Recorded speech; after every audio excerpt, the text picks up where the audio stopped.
Quick review, which of the following is an example of an SR contingency? Doorbell rings, dog barks, kid cries, gets comfort from their mom, order at Chick-fil-A, get yummy fries, dials number, talks to a friend. The correct answer is A, doorbell rings, then the dog barks. This is an example of SR psychology. The doorbell ringing is the stimulus and the dog barking is the response. Now we'll talk about the characteristics of applied behavior analysis. We have applied, behavioral, analytic, technological, conceptually systematic, effective, and generality. First, we're going to take 30 minutes to read the following article by Bear, Wolf, and Risley and reflect on the characteristics of applied behavior analysis. Identify 3 dimensions discussed in the article and write how they can be applied to your work. You can take 30 minutes to do this and then come back to this video. Applied. Applied includes socially significant goals, like learning to communicate, learning job skills, learning life skills. So again, applied is focusing on the socially significant goals that we're improving. Behavioral is target observable behavior that can be measured. So we want to make sure we're targeting observable behavior that can be measured. For example, raising your hand can be measured, non-example being quiet. Analytic demonstrates a functional relationship. So raising your hand results in getting called on. Asking for a toy is a functional relationship with getting the toy. Crying has a functional relationship with getting comfort. Technological. Detailed and clear procedures. Someone else could replicate it. Teachers, caregivers, and other professionals could implement the procedures. So technological really focuses on making sure that we are creating detailed and clear procedures so that anyone could go on to replicate it. Because if anyone can't do it in their environment, then likely these goals aren't going to be able to be maintained. Conceptually systematic. This focuses on basing our work on foundational behavioral principles, things like reinforcement, stimulus control, and prompting. Effective focuses on producing significant, meaningful behavior changes. For example, reducing hitting others from 10 times a day to 0 times a day. This is a socially significant behavior change because something like this could allow a student to be in a gen ed classroom and be around other peers because they're not hitting other peers 10 times a day. A non-example would be reducing hitting others from 10 times a day to 9 times a day. This isn't really much of a difference. Although there's a change, it's not a significant difference.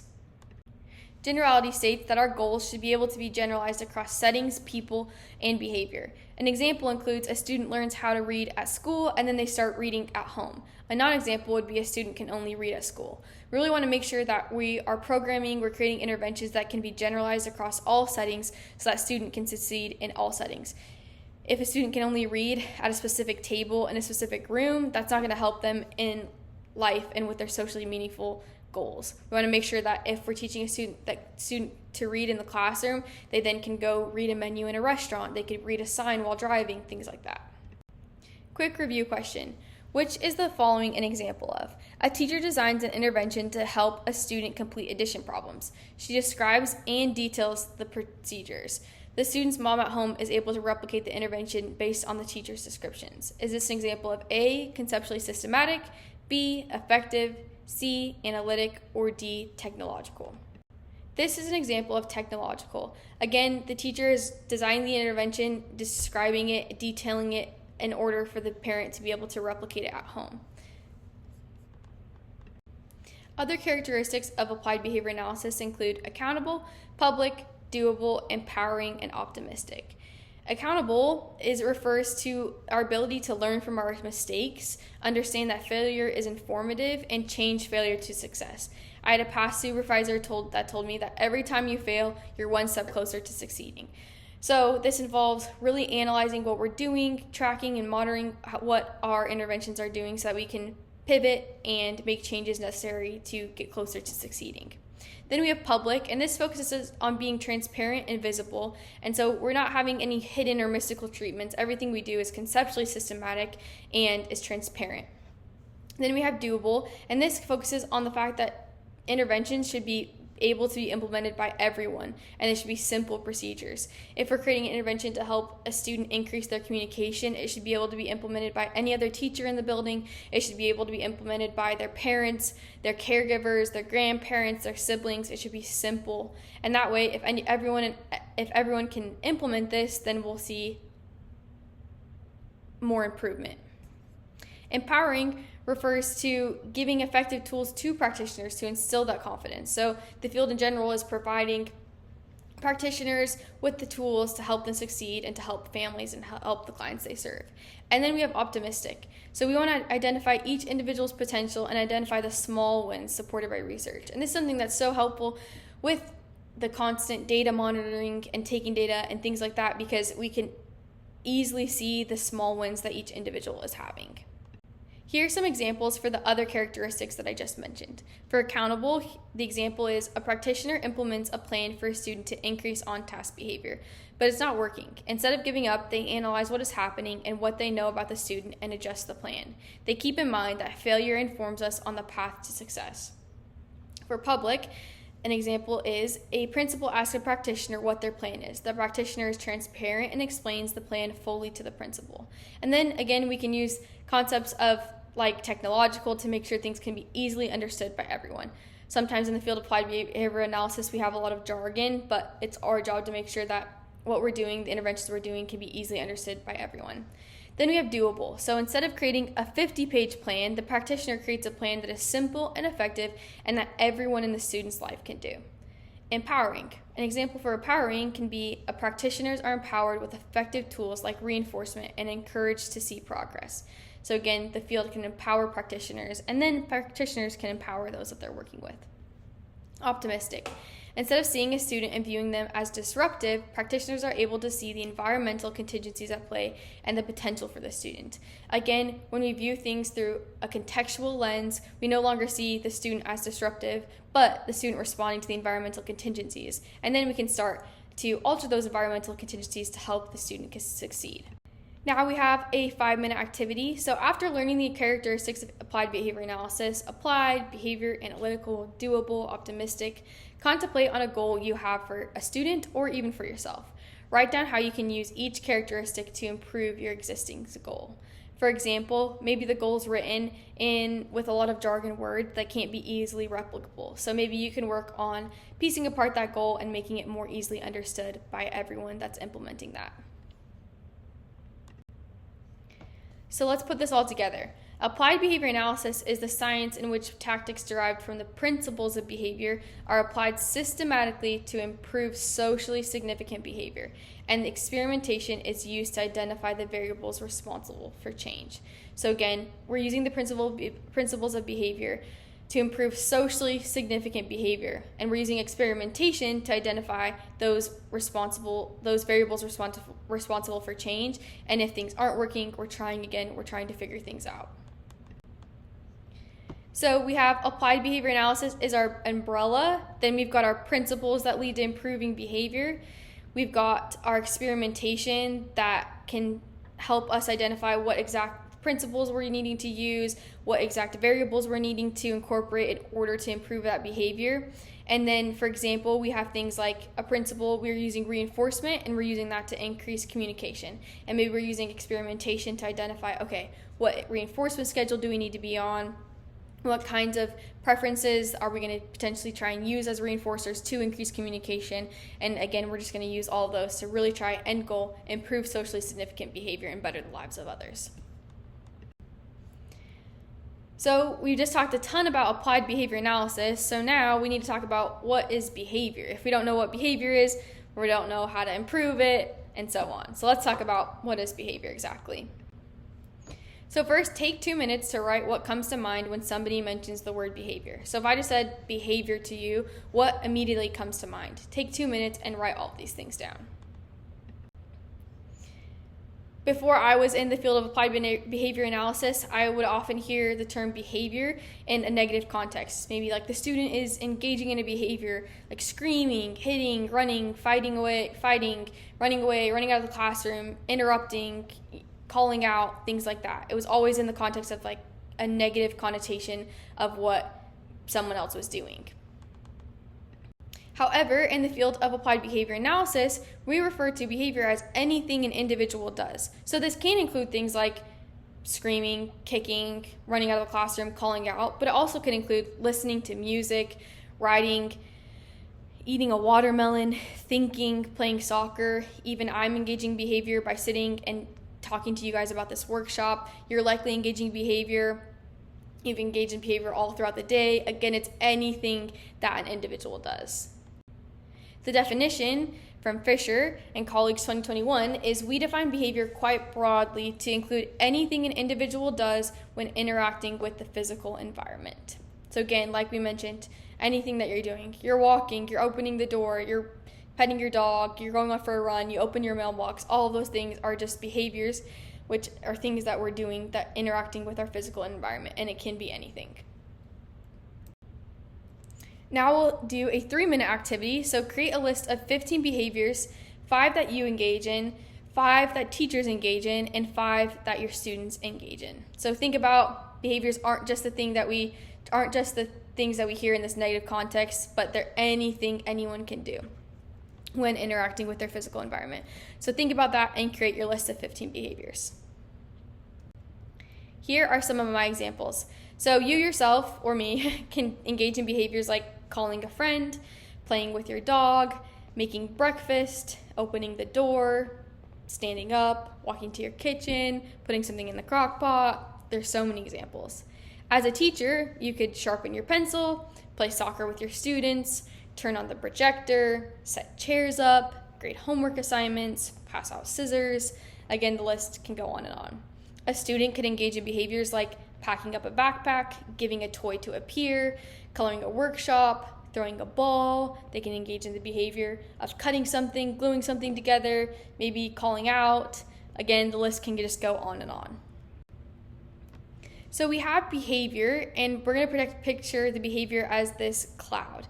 And within this cloud of behavior, we have responses that we refer to as a response class. So a behavior in a response class are class of responses sharing certain functions.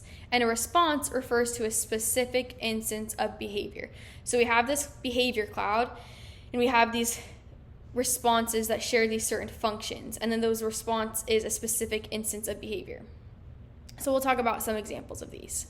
For this example, we have greeting behavior, and within this, we have several different responses that can serve certain functions. So in the context of greeting behavior as a whole, or as a whole response class, we have little raindrops, which are responses. So that could be hugging, saying hi, waving, saying what's up, approaching someone, tapping someone on the shoulder. All of these responses or raindrops fall underneath this cloud of greeting behavior. Another example could be cleaning behavior. So we have this big cloud of cleaning behavior. We have this response class. Now we're going to have all these little raindrops of responses that serve certain functions. So things like dusting, mopping, vacuuming, wiping the table, maybe cleaning the toilet, cleaning the shower. Again, we can see all these little responses or these little raindrops within this bigger cloud of cleaning behavior. Then we also have cooking behavior. So we have cooking behavior, and we have our little raindrops. We have responses like pouring, cutting, stirring, measuring, mixing, whisking, boiling, all these different responses that can fall under this overall cloud of response classes of cooking behavior.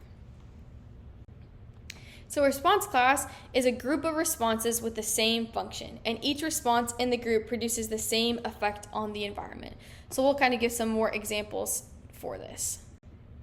So some example is, say we have the effect on the environment of getting someone's attention. So that's the effect on the environment for the response class. And so what are some responses that can go under this response class that would produce that same effect? It could be saying someone's name, saying hey, tapping their shoulder, waving, and the list can go on and on. Again, all of these examples are producing that same effect on the environment of getting someone else's attention, so they're part of that same response class. Another example could be prolonging bedtime. So that's the effect we're wanting to produce for this response class, and we'll talk about some of the responses that can produce that effect. So maybe in order to prolong bedtime, You've got, maybe it was when you're little, you and your cousin put on a performance by singing Frozen, so you can prolong bedtime. Everyone's staying up later because you get to perform this performance, and now your parents forget about bedtime and you don't have to go to bedtime. Or maybe you cook your parents a sweet treat. Maybe that distracts them too from putting you to bedtime, or maybe you hide out in the closet.